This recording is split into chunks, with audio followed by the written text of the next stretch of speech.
आज हम लोग इस वीडियो में केपलर लॉ ऑफ मोशन पर अध्ययन करते हुए जो प्लेनेटरी सिस्टम है उस प्लेनेटरी सिस्टम पर हम लोग बात करेंगे। ये जो आप देख रहे हैं स्क्रीन, इस स्क्रीन में आपको ऊपर में लिखा हुआ सोलर सिस्टम। सोलर सिस्टम इसको कहते हैं लोग सौर मंडल। सोलर सिस्टम को क्या कहते हैं? सौर मंडल कहते हैं। तो ये जो पूरी सोलर सिस्टम में जो आप देख रहे हैं ये आपका जो है सन है। तो ये जब सोलर सिस्टम पर हम लोग जब स्टडी करते हैं तो हम लोग देखते हैं इसमें, तो हमारा जो सोलर सिस्टम है उसमें जो सन है वह ये जो पाथ देख रहे हैं मरकरी का पाथ है। तो इस पाथ का जो है आकार जो आपको दिख रहा है कैसा है? ये दिख रहा है एलिप्टिकल शेप का है, मतलब यह दीर्घवृत्तीय आकार का है। जैसे कि आपके घर में जो बाली हो, चूड़ी हो, उसको गोल को लेकर के ऐसे करके दाब देंगे हल्का सा, तो क्या होगा? वह एलिप्टिकल शेप में कन्वर्ट हो जाएगा। ये जो अंडाकार शेप देखते हैं तो उसी में से जो एलिप्टिकल जो है शेप है, और ये इस इलिप्ट के भी सेंटर होते हैं। जैसे सर्किल का आपने सेंटर पढ़ा है वैसे ही इलिप्स का भी सेंटर होता है। लेकिन यहाँ पर जो सन है इलिप्स के सेंटर में नहीं है, जो दीर्घवृत्त है उस दीर्घवृत्त के सेंटर पर नहीं है, बल्कि उस दीर्घवृत्त के जो फोकस है, जो न्यूक्लियस है, उसी न्यूक्लियस पर ये अवस्थित है। कौन? आपका जो ये दिख रहा है, जो आपको फोकस दिख रहा है, जो सन, तो सन जो है ये जो दीर्घवृत्त है इसकी जो नाभिक है इस नाभिक पर स्थिर है। और ये जो दीर्घवृत्त के पथ पर जो है मरकरी घूम रही है, वीनस घूम रही है, मार्स घूम रही है, अर्थ घूम रही है, उसके बाद जो है आपको क्या है, सैटर्न है, नेपच्यून है, ये यूरेनस है, ये सभी जो प्लैनेट जो है मूव कर रही है।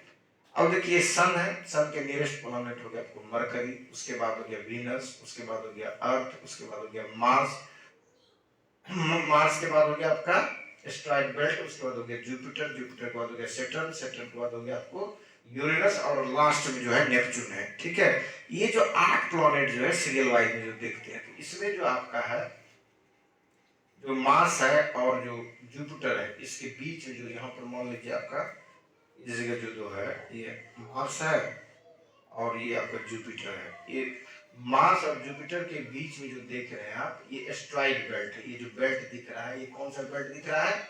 एस्ट्रॉइड बेल्ट दिख रहा है। ये जो है कौन सा है? एस्ट्रॉइड बेल्ट दिख रहा है। अब ये कहता है कि जो सन है, जो ये आप इलिप्टिकल पाथ देख रहे हैं, इस पाथ के जो फोकस होंगे, मान लीजिए हम फोकस है, इसी फोकस पर जो है ये नाभिक या फोकस पर जो है सन है। इसको नाभि भी लिख सकते हैं। ठीक है, नाभि या फोकस जो देख रहे हैं आप FOCUS, ठीक है, फोकस पर जो है सन है। अब बात होती है कि भाई ये जो आपने पूरी जो सोलर सिस्टम्स को देखा, अध्ययन जो किया, तो ये इतनी जो विकसित हुई सोलर सिस्टम्स का जो नॉलेज ज्ञान हम लोगों ने डेवलप किया, उसमें से बहुत सारे साइंटिस्ट हैं अपना अपना योगदान दिया।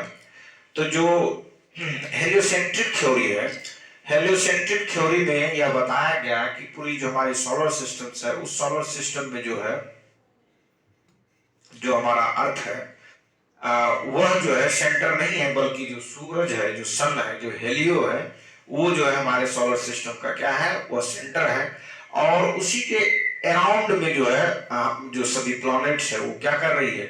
मूव कर रही है, वो घूम रही है। ठीक है, तो ये जो चीजें हैं हमने देखा। तो केपलर्स का जो लॉ है, केपलर्स जो आपने पढ़ा है, Kepler's law of planetary motion जो है, केपलर्स लॉ और प्लैनेटरी मोशन जो है वो क्या कहता है? उसका जो पहला लॉ जो है उसका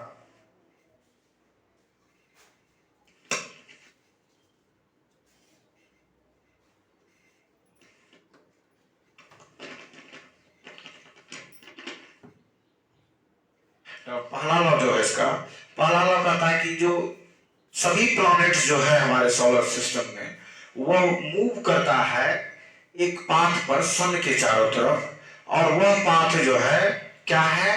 वह पाथ जो है आपका, वह रास्ता, वह पथ जो है वह क्या है?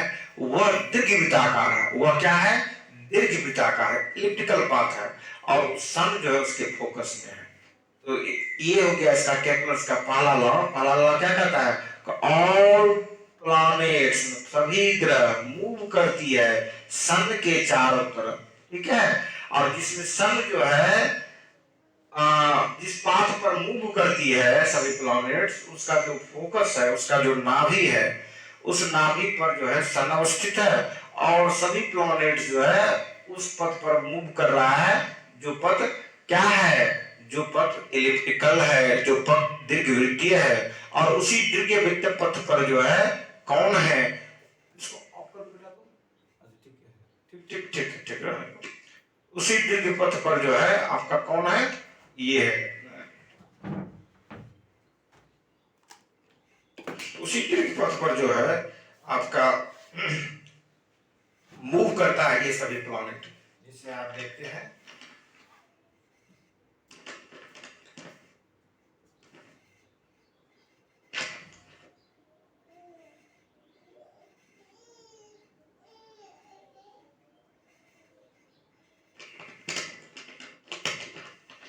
जिसे हम देखते हैं कि मरकरी है, वीनस है, अर्थ है, मार्स है, ठीक है, जुपिटर है, उसका सैटर्न है, यूरेनस है, नेपच्यून, ये सभी प्लैनेट जो आप देख रहे हैं। तो ये तो देख लिए कि जो सोलर सिस्टम्स में क्या केपलर लॉ के अनुसार, जो फर्स्ट लॉ केपलर कहता है कि जितने भी प्लैनेट्स है वो मूव करती है एक इलिप्टिकल पाथ में। जो ये पाथ देख रहे हैं ये इलिप्टिकल पाथ है, ये जो पाथ देख रहे हैं ये इलिप्टिकल पाथ है, ये जो पाथ देख रहे हैं ये इलिप्टिकल पाथ है।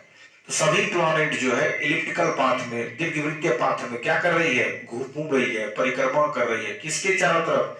सन के चारों तरफ। और सन कहाँ है? जो भी पाथ बन रहा है दीर्घवृत्तीय पाथ, उसका जो फोकस है, उसका जो नाभिक है उस पर स्थित, उसके केंद्र पर नहीं। जैसे मैं आपको बताऊं फोकस क्या है।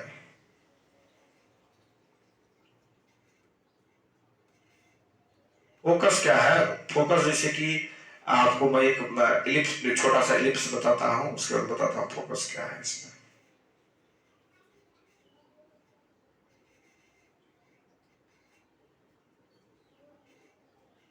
जैसे ये मान लीजिए हमने एक इलिप्स बनाया, इसका ये सेंटर हो गया, और इस सेंटर से एक एक्सिस इधर से बना देंगे, एक एक्सिस इधर से बना देंगे। ये जो एक्सिस देखते हैं ये हो गया आपका मेजर एक्सिस, और ये हो गया आपका माइनर एक्सिस। ये जो देख रहे हैं ये सेंटर हो गया इसका, जिसको हम लोग केंद्र कहेंगे, सेंटर। ये जो हो गया सेंटर हो गया आपका। और ये जो है इसी, ये जो लाइन देख रहे हैं जो मेजर एक्सिस का लाइन है, इसी में फोकस होगा। तो दो फोकस होते हैं, एक फोकस यहाँ हो गया, एक फोकस यहाँ, इसको नाभि भी कहते हैं हम लोग, ठीक है। तो जो भी प्लैनेट मूव करती है वो इसी तरह से मूव करती है, और सन जो होगा यहाँ होगा, ये जो देख रहे हैं यहाँ होगा, इधर यहाँ होगा, इसी दो में किसी पोजीशन पर क्या होगा? सन होगा। ये बात किसने कही है? ये बात कही है केपलर्स ने अपने फर्स्ट लॉ में। तो जो केपलर्स का जो है प्लेनेटरी लॉ, जो है केपलर्स का जो लॉ है प्लेनेटरी मोशंस के लिए, उसमें ये पहला लॉ यही है। दूसरा लॉ क्या है उस पर हम लोग अब डिस्कस करते हैं।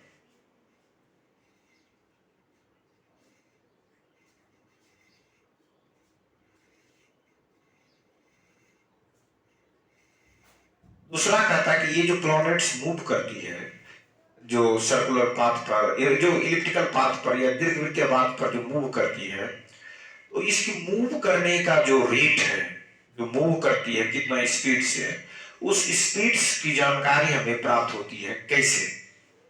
वो इस तरह से मैं आपको एक अलग से स्क्रीन से मैं बताता हूँ।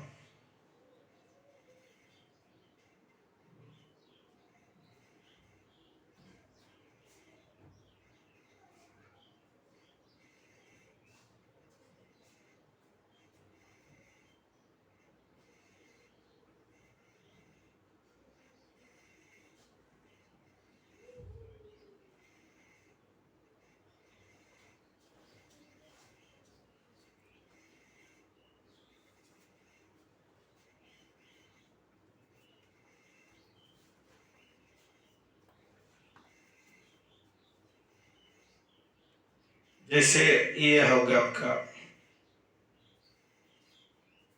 ये हो गया आपका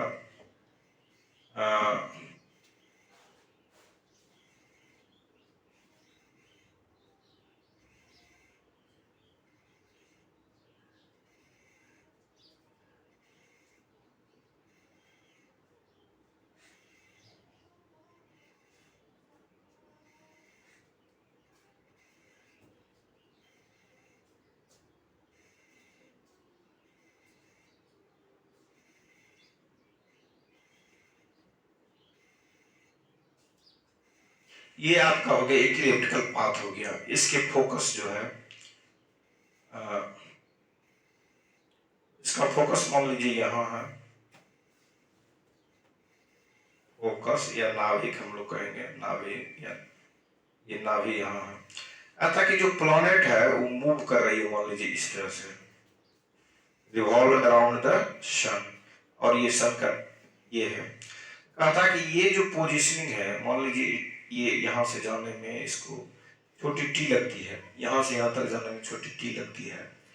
अगर ये छोटी टी इतना ही समय में अगर यहाँ से यहाँ पर आ गया हो, तो ये जो देख रहे हैं, ये जो पाथ को जो शिफ्ट करेगा उसकी जो एरिया होगी, ये जो एरिया होगी वह बराबर होगा इस एरिया के। इससे रिजल्ट यही निकलता है कि जो इसका यहाँ से यहाँ तक जब आने में जब दूर था, इसकी जो स्पीड होगी वह रिलेटिवली कम होगी। यहाँ पर जैसे नजदीक आएगा तो तेजी से भागेगा, इधर आके मंद गति से चलेगा, लेकिन जैसे जैसे नजदीक आएगा वैसे स्पीड इसकी बढ़ जाएगी। तो इससे यही निकलता है, रिजल्ट निकलता है कि जो एक्सेलरेशन है वह ज्यादा हो जाएगा जब फोकस के करीब में, मतलब जब सूरज के करीब में रहेगा। ये फोकस जो है सन का मान लीजिए स्थिति है, और यहाँ सन है, सूर्य है, और इस सूर्य जो देख रहे हैं यहाँ पर सन, ये सूरज, ये सूरज है, और ये जो देख रहे हैं ग्रह है जो मूव कर रही है। ये जो भी एक ग्रह है, एक ही ग्रह की मैं बात कर रहा हूँ, कोई एक ग्रह होगा उसके बारे में बात कर रहा हूँ, फिर दूसरा ग्रह के लिए वही बात लागू होगी तीसरे के लिए। तो वह ग्रह खुद क्या करेगी कि मान लीजिए टी टाइम में या 5 मिनट में जितना देर इधर से तय करेगा, ये जो एरिया शिफ्ट करेगा, जो एरिया बनाएगा इस तरह से जो शिफ्ट करेगा एरिया, उतना ही एरिया इधर करेगा। तो कहने मतलब नजदीक में जब आएगा तो उसको तेजी से भागना पड़ेगा, तेजी स्पीड खूब बढ़ाना पड़ेगा, नजदीक आएगा खींचिए लेगा इसको, ठीक है। तो ऐसी परिस्थिति में जो है इसको फास्ट यहाँ करना पड़ता है। यही लॉ जो है किसने दिया है, केपलर्स ने दिया है, कि जो एरिया जो शिफ्ट करेगा, ये जो एरिया यहाँ से यहाँ तक शिफ्ट करेगा, जितना समय में उतने समय में यहाँ पर उतना ही एरिया शिफ्ट करेगा। अब आपको कभी कभी लगेगा ये सर्कुलर लेंथ बराबर ये सर्कुलर लेंथ होगा, ऐसा नहीं कह रहा है।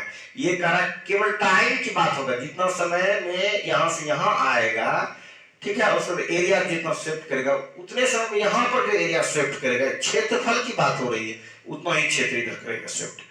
यहाँ पर यहाँ से हमने टाइम दिया, इतना से इतना टाइम में, अगर टी टाइम में यहाँ से यहाँ पहुंच जाता है, फिर उसी टी टाइम में यहाँ से यहाँ पहुंचता है, दोनों की जो एरिया होगी वो बराबर होगी।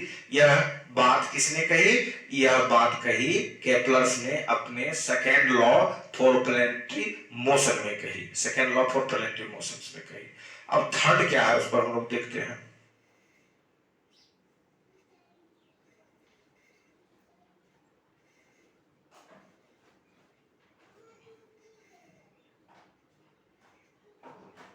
थर्ड लॉ कहता है कि जो इसको पूरा एक चक्कर कंप्लीट करने में जो समय लगेगा, मान लीजिए टी लगता है, और जो इसकी दूरी होगी सन से इसके बीच में, ठीक है, जो मेजर एक्सिस का जो लेंथ है उस लेंथ का हाफ जो है उसका हम लोग क्या कर देंगे, जैसे मान लीजिए मरकरी है, तो मरकरी का टाइम अगर मान लीजिए मरकरी को लगा समय, मान लीजिए मरकरी को ऑर्बिट को करने में जो टाइम लगेगा पूरा कंप्लीट करने में टी लगा, और इसको हमने माना टी एम लगा, इसको हम लोग स्क्वायर कर देंगे, और उसके बाद जो है इसकी जो मेजर एक्सिस की जो लंबाई होगी, जैसे यहाँ से लेके यहाँ तक जो मेजर एक्सिस का जो लेंथ रहा होगा, ठीक है, तो उसकी जो हाफ होता है उसको मान लेंगे हम लोग ए बी जो भी मान लेंगे, उसका कहता है क्यूब जो होगा, मान लीजिए मरकरी है इसके लिए एम यूज करेंगे। वैसे ही मरकरी के बाद मान लीजिए कि वीनस है, वीनस के लिए हम लोग मान लेंगे कि वीनस का पूरा रेवोल्यूशन जो है वो टीवी पीरियड में पूरा कर लेता है, उस पर स्क्वायर कर देंगे, अब बटे क्या आ जाएगा, इसके लिए मान लीजिए मेजर एक्सिस के हाफ का लेंथ की जो लंबाई होगी वो कितनी है, इसका मान लेंगे हम लोग वीनस है भी मान लेंगे, इस पर क्यूब करेंगे। ऐसे ही जो है फिर दूसरे प्लैनेट के लिए उसके लिए अर्थ के लिए मान लीजिए है, तो अर्थ के लिए मान लीजिए टी टाइम पीरियड वैसे है दिया हुआ, पता हम लोग को है ही 365 दिन होता है, तो उस पर हम लोग क्या करेंगे 365 में स्क्वायर कर देंगे, और जो 15 करोड़ किलोमीटर है, जो 15 करोड़ किलोमीटर है उसको मान लेंगे हम लोग, क्या मान लेंगे उसको ए ई मान लेंगे, और उस पर जो क्यूब करेंगे ये सभी प्लैनेट के लिए बराबर होगा। ऐसे जो भी प्लैनेट आएंगे सबके लिए बराबर होगा। ये बात जो है किसने कहा है, ये बात केपलर महोदय ने कहा कि ये सबों के लिए क्या होगा, समान होगा। मतलब इसका जो टाइम पीरियड लगेगा रिवोल्यूशन करने में, पूरे दिन जितना चक्कर करने में जितना समय लगेगा उस समय को बढ़ कर देंगे, और उसके बाद उसकी जो मेजर एक्सिस जो है इसका उसका आधा कर देंगे, आधा करके उस पर क्यूब दे देंगे, उस पर पावर 3 दे देंगे, और उसको रेशियो जब लेंगे तो ये सभी क्या होंगे, बराबर होंगे। इसी को जो है ना उन्होंने कंक्लूड किया, किन्होंने, केपलर्स ने, जो टाइम पीरियड होगा वो का वर्ग जो होगा directly proportional to the length of the semi major axis. जो सेमी मेजर एक्सिस है उसके लेंथ के क्यूब के बराबर होंगे, उसके लेंथ के किसके बराबर होंगे, क्यूब के बराबर होंगे।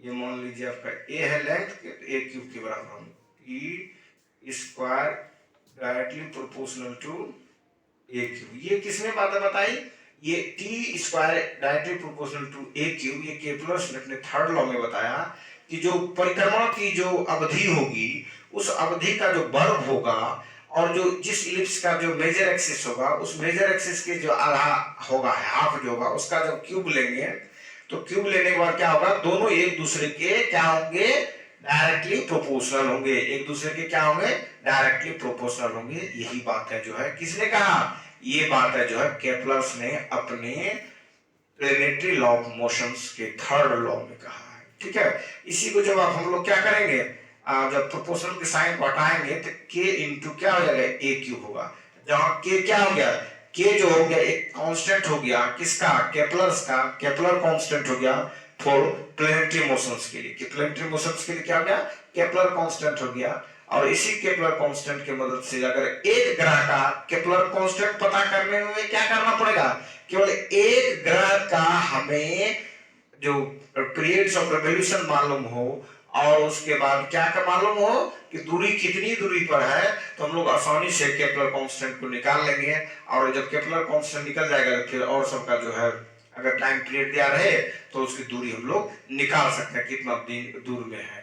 ये सभी जो चीजें हैं आसानी से बाद वाले जो एस्ट्रोनॉमर है उसको मदद मिला है इस चीज को निकालने में, एक से दूसरे सब निकाल लिया।